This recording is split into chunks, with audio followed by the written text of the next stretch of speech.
Hello friends, welcome back to my channel. இன்றைக்கி நம்ம மாம்பழ ஜவ்வரிசி பாயாசம் செய்ய போகிறோம். வீடியோவை ஸ்கிப் பண்ணாமல் பாருங்கள். இப்போ எப்படி செய்யுதுன்னு பார்க்கலாம். ஒரு அடிகனமான பாத்திரத்தில் 3 கப் அளவுக்கு பால் எடுத்துக்கலாம். நான் இன்றைக்கி பசும்பால் எடுத்திருக்கேன். நீங்கள் பேக்கெட் பால் இருந்தால் கூட யூஸ் பண்ணிக்கலாம்.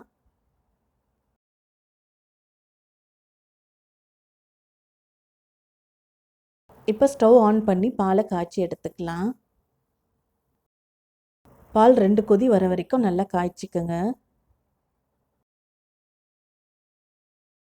இப்போ சுடு தண்ணியில் 1/2 மணி நேரம் ஊற வச்ச ஜவ்வரிசி 1 கப் எடுத்துக்கலாம். இதை இந்த பாலில் சேர்த்துக்கலாம். ஜவ்வரிசி நம்ம ஊற வச்சு சேர்க்கும்போது சீக்கிரமாக குக் ஆகிடும். ஜவ்வரிசி சேர்த்ததும் கைவிடாமல் கலந்துக்கிட்டே இருங்க. இல்லைன்னா ஜவ்வரிசி பாத்திரத்தோட அடியில் ஒட்டிக்கும். ஜவ்வரிசி நல்லா டிரான்ஸ்பரண்ட் ஆகிற வரைக்கும் நல்லா குக் பண்ணிக்கோங்க.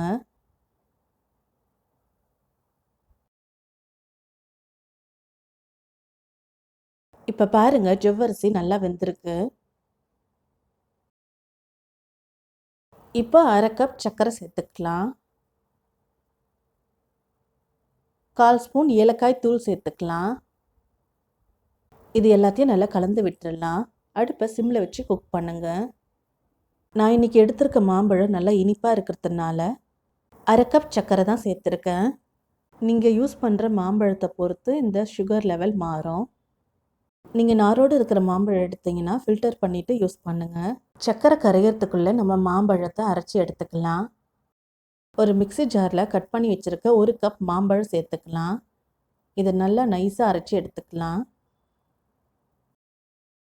இந்த மாதிரி நைஸாக அரைச்சி எடுத்து வச்சுடுங்க. சர்க்கரை நல்லா கரைஞ்சிடுச்சு. இப்போ அடுப்பை அணைச்சிடலாம். 10 நிமிஷம் இதை நல்லா ஆற வச்சுடுங்க.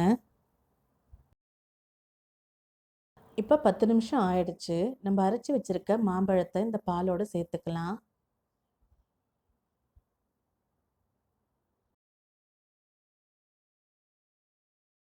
இப்போ இது எல்லாத்தையும் நல்லா கலந்து விட்டுடலாம்.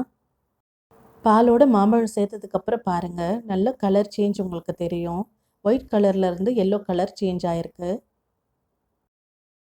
இப்போ இதை 1 மணி நேரம் ஃப்ரிட்ஜில் வச்சு அப்புறமா சர்வ் பண்ணலாம்.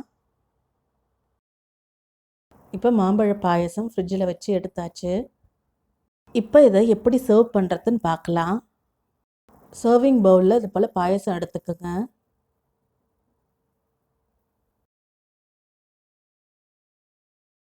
இப்போ கட் பண்ணி வச்சுருக்க மாம்பழ துண்டுகளை சேர்த்துக்கலாம்.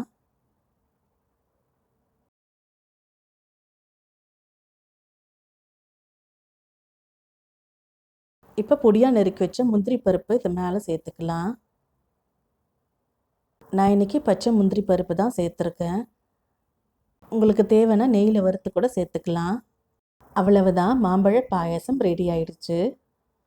இந்த சம்மரில் குழந்தைங்களுக்கு இதை செஞ்சு கொடுங்க, ரொம்ப விரும்பி சாப்பிடுவாங்க. இந்த ரெசிபி உங்களுக்கு பிடிச்சிருந்தா லைக் பண்ணுங்கள், ஷேர் பண்ணுங்கள், கமெண்ட் பண்ணுங்கள். இன்னும் என்ன மாதிரியான வீடியோஸ் வேணும்னு சஜஸ்ட் பண்ணுங்கள். என்னோடய சேனலை முதல் முறையாக பார்க்குறீங்கன்னா சப்ஸ்கிரைப் பண்ணுங்கள். பக்கத்தில் இருக்க பெல் ஐக்கானை கிளிக் பண்ணுங்கள். அப்போ தான் நான் போடுற புது வீடியோட நோட்டிஃபிகேஷன்ஸ் உங்களுக்கு வரும். தேங்க்ஸ் ஃபார் வாட்சிங்.